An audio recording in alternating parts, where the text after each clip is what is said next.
What's up, y'all? Just want to give you a little background story behind my new single, We Did It, produced by my man DJ Speed.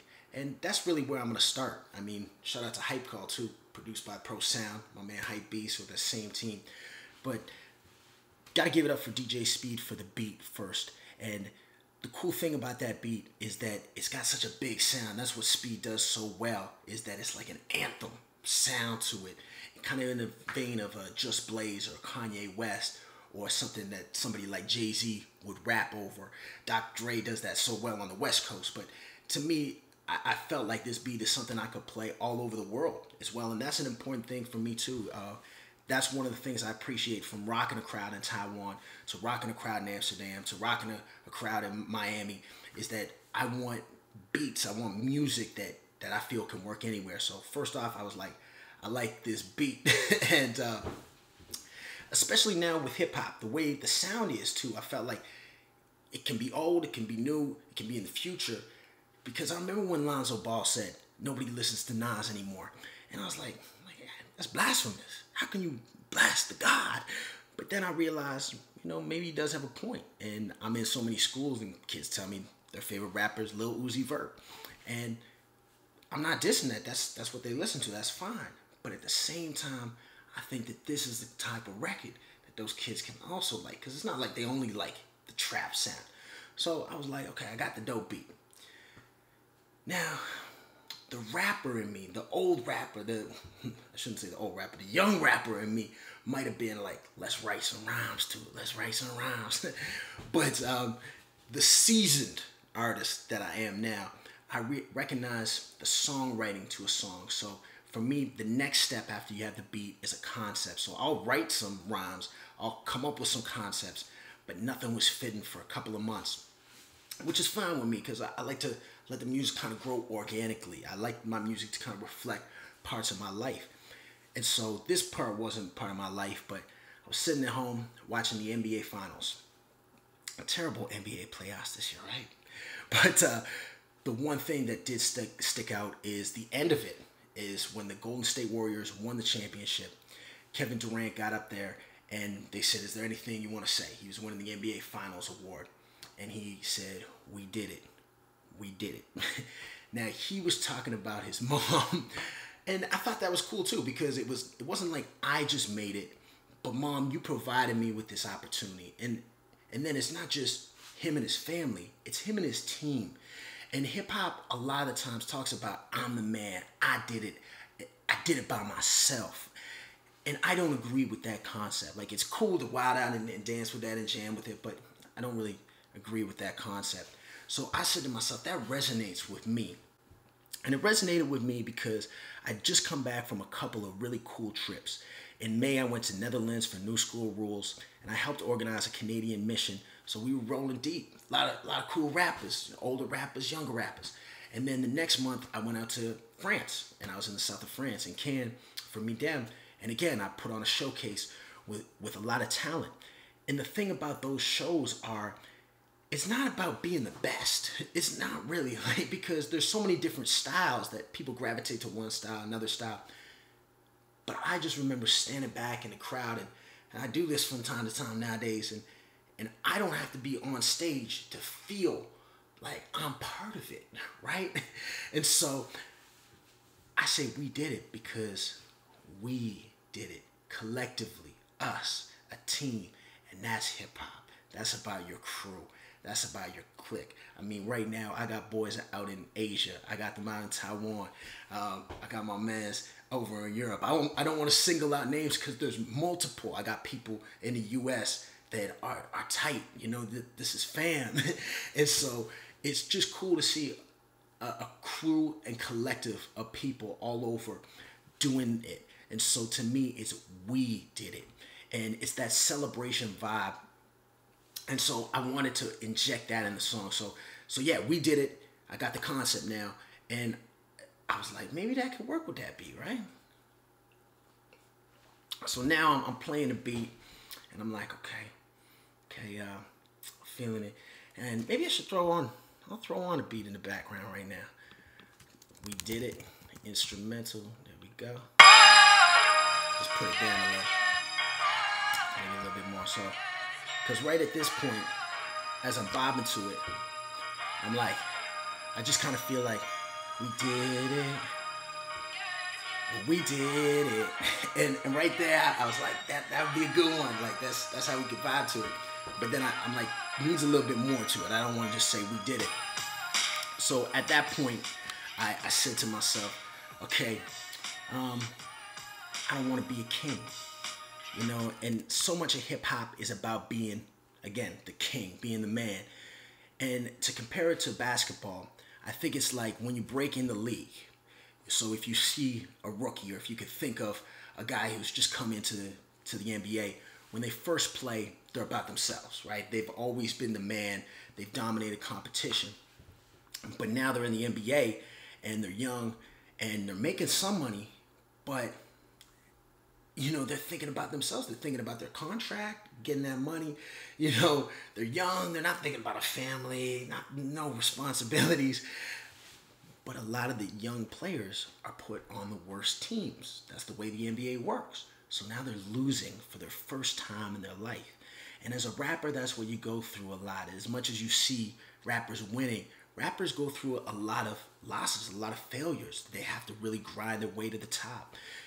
And so for me, it was like I started to win myself, and I've taken trips by myself. Or because I do so many shows in schools, I do a lot of things by myself, or maybe just with one or two other people. And that's cool.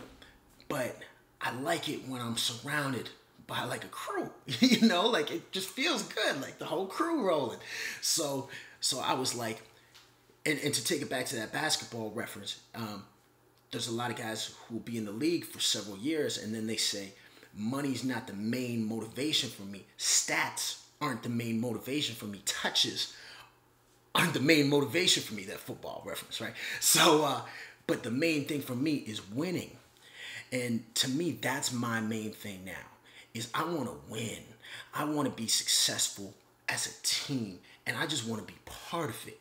So some nights that could mean I'm going in and killing it. Some nights it can mean I'm just popping in for a second. But we're each playing our role, each playing our position. It makes me think of one of the dominant teams when I was growing up is the Chicago Bulls. And the great thing about the Bulls is they each had their position. You know, Michael was the best all-around player. Scotty was the next best, the best number 2 player, and a great defender, and just could do everything. All-around player, I guess is the best way to say it. Rodman, best rebounder. Kukoc, best 6-man. Steve Kerr, best 3-point shooter. Phil Jackson, best coach. So that's a team, right? So each was the greatest at what they do. And I think being an artist is about finding your niche and being the greatest at what you do. Okay? So now I'm like, I just want a ring. And I like to look around and be with my team and scream out, we did it. We did it. Yeah. And I give a lot of speeches too when I'm around my team. But it's true. It's just I want to be around my team and celebrate. So then I was like, the hook needs a second part. And so when you think about celebrating, when you think about winning the championship, you think about champagne. However, we don't just drink champagne. We drink that Prosecco. So I'm like, let's get a bottle of Prosecco. But then I'm like, nah, let's get a dozen. Shout out to my man Rob Lewis, the biggest bottle popper that I seen, that he just knows how to celebrate in the right way. So now I got the hook, right? So I got the beat, got the concept, got the hook. And to me, when I get those 3 things checked off and I'm feeling good about them, I'm like, this could be a good song. At least for me it is, and hopefully for you. Because to me the verses, I'm a rapper. Like, I can write a verse. That's the fun part for me. So I start out the verse by talking about, I never claim to be the greatest, because it always sounds better when someone else says it. And what I mean by that is, I know in hip-hop we say, I'm the best, I'm the greatest of all time. But the truth is, the best people are the ones that don't always have to say it. They might be cocky on the mic, they might be the cocky guy on the mic, but when you meet them, they're actually the most humble person. And that when somebody else is like, yo, this guy, he's the greatest. Those are the type of people that usually are the best, and those are the people I gravitate to because they have good energy too. So that's one of my main messages there. Second message I'll say in that verse is I'm talking about Canada. I'm talking about the grind. I'm saying how you gotta understand, like nowadays people are like, oh, Toronto, that's the hot spot, shutting out Canada right there.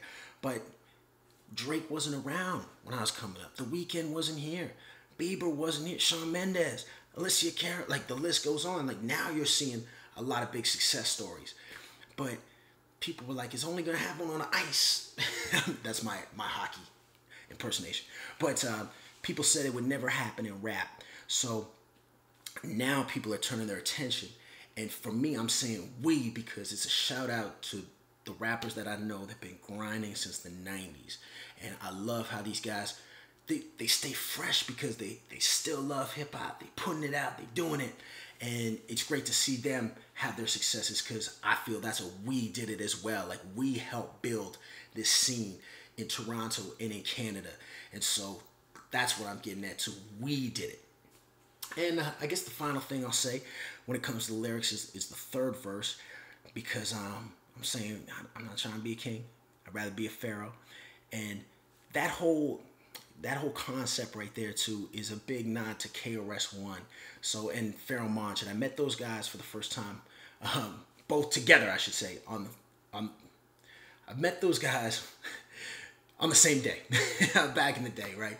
And what KRS has always said was, you don't want to be a king because kings can be conquered. And in hip hop, that happens all the time. You can be the man, but you're going to come down at some point. And one day you're not going to be so hot. So KRS-One called himself the teacher. And that's how you can always be here. So I'm saying, a pharaoh that's ancient Egypt. That's a long time. So I'm trying to be here for a long time. I want my words to be here for a long time. But to get back to it, and to really get back to it, I'm saying I'm down in Texas. I go to South by Southwest, and I inject my life into my rhymes, right? So when I was in Texas, I'm with Speed. I'm with Bev. Shout out to Bev Moore. She's a beast on the management tip. And I was making huevos rancheros for breakfast. They never had it, so I'm in the kitchen cooking this up. Then we going out doing it up South by Southwest, which is an incredible experience. I'm going through the border quick because I got that Nexus card. But it's nice to be back home, get in my Lexus, hit these streets, hit that Western Road because that's around my neighborhood. So Drake made Western Road flows, but I'm on my Western Road flows. He's talking about the south part of Western, kind of a rougher part where he grew up at. But I'm saying I'm talking the northern part because I've been in this game 15 years. I'm still here and I'm still doing it. So I'm like 15 years, I'm an OG. I still remember when they told me I can't. I remember when they hated and said, nah, man, there's no way.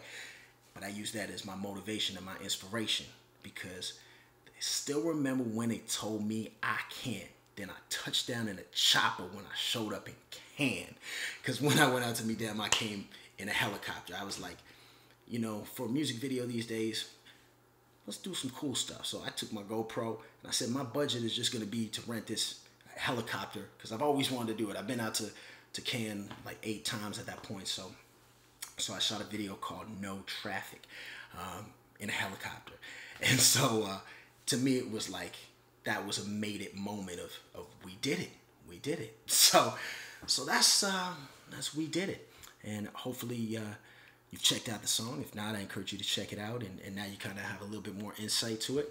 And let me know what you think of it. It's from my new album, which is called Seeds and Dominoes, which is coming out in 2018. And it feels pretty good to wrap it up. And feels good to be just chilling this afternoon. We're going to make some new music.